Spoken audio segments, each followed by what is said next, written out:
Halo semua, kali ini aku akan membahas mengenai 8 bidang kesuksesan dalam hidup menurut buku Sukses Through Karakter, Sukses Melalui Karakter karya Bapak Yakub Esra.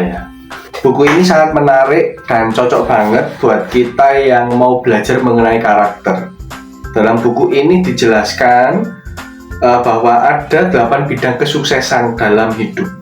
Oke, kali ini aku akan jelasin ya. Yang pertama, kepribadian yang utuh. Jadi dalam buku ini dijelaskan bahwa kepribadian yang utuh itu merupakan suatu hal yang penting ya. Karena kepribadian kita ini akan mempengaruhi karakter kita, akan mempengaruhi pola temperamen kita dan cara kita berespon.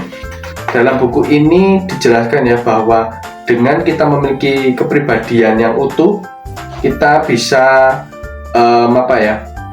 melakukan recovery dengan cepat. Kita juga bisa menjadi pribadi yang memiliki keyakinan yang kokoh. Kemudian yang kedua, dalam buku ini kesuksesan itu juga ada bidang di keluarga ya.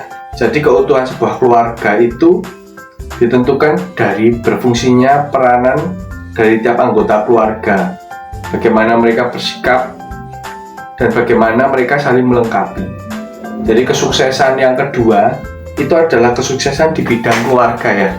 Tentu kita akan happy kalau kita udah sukses secara pribadi, juga sukses secara kekeluargaan. Gitu sih ya. Terus yang ketiga, dalam buku ini dijelaskan juga bahwa sukses di bidang karir ya. Karir ini juga menunjang ya, artinya kita punya kebanggaan, achievement di bidang yang kita ikutin. Dalam buku ini ditulis bahwa potensi itu harus diasah, supaya potensi itu menjadi kompetensi. Kemudian kita juga diajak untuk mengenali peluang dan berusaha meraihnya. Ini bagus banget sih. Dengan kita bisa sukses di karir, maka kita juga akan punya achievement di bidang yang kita yang kita usahakan. Terus yang keempat adalah sukses di bidang keuangan. Nah, kebanyakan orang mengira bahwa sukses itu cuma ini aja. Tapi uang itu harus dipahami bahwa bukan satu-satunya ukuran kesuksesannya, melainkan hanya salah satu alat ukur kesuksesan. Karena ini yang keempat ya, jadi yang pertama udah dijelasin kepribadian yang utuh, yang kedua, yang ketiga, dan yang keempat ya. Nah, dalam rumus keuangan ada tips-tips yang dijelaskan ya, bahwa gaya hidup harus lebih kecil dari penghasilan, pengeluaran harus lebih kecil dari penghasilan, kita juga harus bisa menabung paling tidak 10%. Nah ini loh, dalam buku ini jelasin bagaimana sikap kita itu dalam mengelola keuangan akan menentukan keuangan kita di masa depan.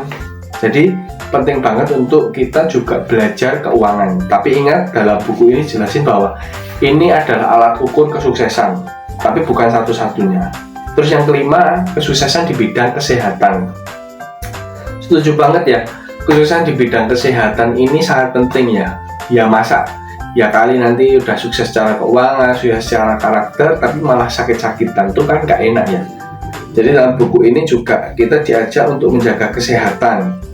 Yang pertama, menjalankan keteraturan dalam hal makan minum, istirahat, vitamin, dan olahraga. Terus yang kedua, ya menghindari semua hal yang dapat meracuni tubuh dan jiwa kita. Di sini dijelasin seperti itu ya, bagus banget sih. Terus yang keenam itu kesuksesan di bidang kerohanian. Tentu ya, spiritual, apalagi di Indonesia, keyakinan adalah sebuah hal yang sangat penting. Wujud spiritual merupakan kekuatan yang memampukan kita untuk terus bertahan dan maju terus. Setuju banget. Jadi bidang keenam, ukuran kesuksesan adalah sukses di kerohanian. Terus yang ketujuh, sukses juga ada di bidang komunitas sosial. Jangan sampai kita udah sukses secara keuangan tapi nggak punya teman, nggak punya komunitas. Jangan sampai ya. Nah, di sini dijelasin bahwa cara mengukur kualitas hubungan sosial kita itu ada, yaitu dengan cara mengalihkan 10 usia kita. Jadi nek usiaku itu sekarang 28 dikali 10, harusnya sebanyak itulah teman-temanku, 280. Wow.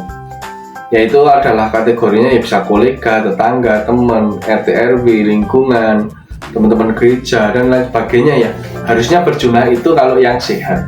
Seperti ini ya dijelasin. Itu kalau dipikir kok banyak banget, enggak sebetulnya. Komunitas sosial itu macam-macam, ada komunitas lari, komunitas bisnis dan lain sebagainya. Nah, dalam buku ini dijelaskan bahwa ya paling tidak ada interaksi lewat pertemuan atau telepon yang dikategorikan minimal 3 bulan sekali. Jadi hitungannya dari situ ya.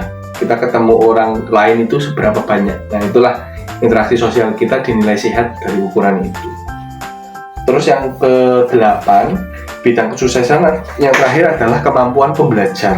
Ini menarik ya, karena kemampuan pembelajar ini seringkali berhenti ya, seringkali nggak dilanjutkan. Padahal maksud dari buku ini tuh bagus banget nih. Kemampuan pembelajar itu artinya adanya kehausan atau keinginan dari diri kita untuk terus belajar dan terus belajar. Dalam buku ini saya kutip juga ya bahwa kita itu harus memiliki kesadaran dan juga kompetensi. Karena dalam buku ini jelas ini, kalau kita punya kesadaran tapi nggak punya kompetensi, maka kita akan terhambat. Kita sadar nih, kita harus bisa berbahasa asing karena kita punya klien orang luar negeri. Sadar tapi nggak punya kompetensinya, maka akan terhambat. Begitupun sebaliknya ya, kompetensi tanpa kesadaran melahirkan sikap acuh tak acuh. Punya kemampuan coding atau kemampuan di bidang influence, mampu ngomong gini, tapi karena nggak sadar ya kemampuan itu sia-sia. Jadi kunci bidang yang ke-8 ini adalah kemauan untuk terus menggali, untuk terus belajar. Kayak gitu sih guys. Jadi kesuksesan itu ada 8 bidang ya, menurut buku karya Bapak Yakub Isra ini. Sukses through karakter, sukses melalui karakter. Nah, kira-kira kalian sudah ada kesuksesan di nomor berapa aja nih? Yuk, tulis komen ya, nanti kita diskusi di sana.